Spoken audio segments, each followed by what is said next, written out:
Well, the desire is not what you have, it's what your character has, okay?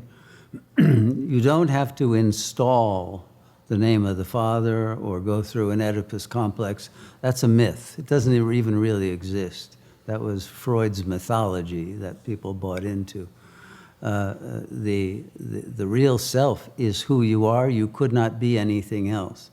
It's not a matter of installing it as if it's some fabrication or belief in an ideal or in a sense of separation from the mother and the need to go on a quest in solitude and in rejection of desire. No.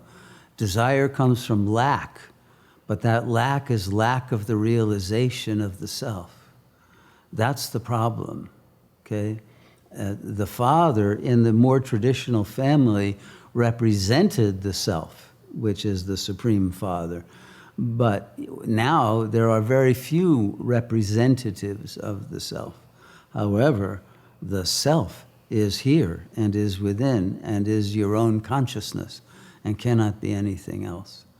So what you need to do is focus on yourself as consciousness that is aware of the character and its narrative and its pornographic images or desires of chakra 2 and of egoic possession, et cetera, and once you have realized who you are and that this appearance in the phenomenal hologram has no ability to fetter you. It can't cause you to identify with that narrative. Your power of freedom from what causes you suffering and what you have learned is a dead end, a jouissance that always ends up in a shame or in another state of feeling like a failure. This is the character's endless loop. And it has to be put to rest completely and dissolved so that you return to your true essence, which is just pure presence without thought.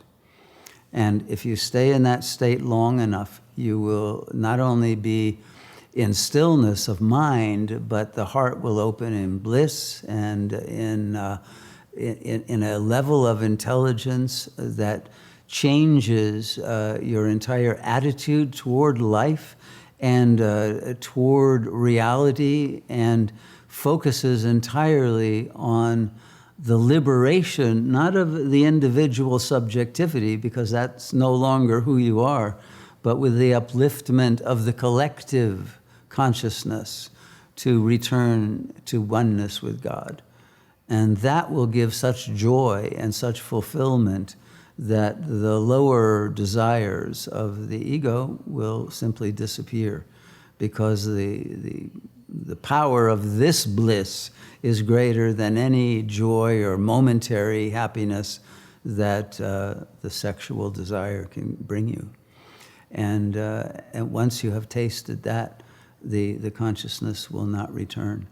But it's very important to not identify with that narrative and think it's your narrative. It's not. It's simply a set of handcuffs that you, with your Houdini drive, is now able to get out of and gain the victory of God consciousness. So this is the moment of Jaya Dev. It's not Oedipus, it's God, okay? Go for the highest level of liberation and empowerment. And once you have realized that, this will all be not only history, but will have turned into wisdom that will enable you to be a great healer and uplifter of infinite number of souls.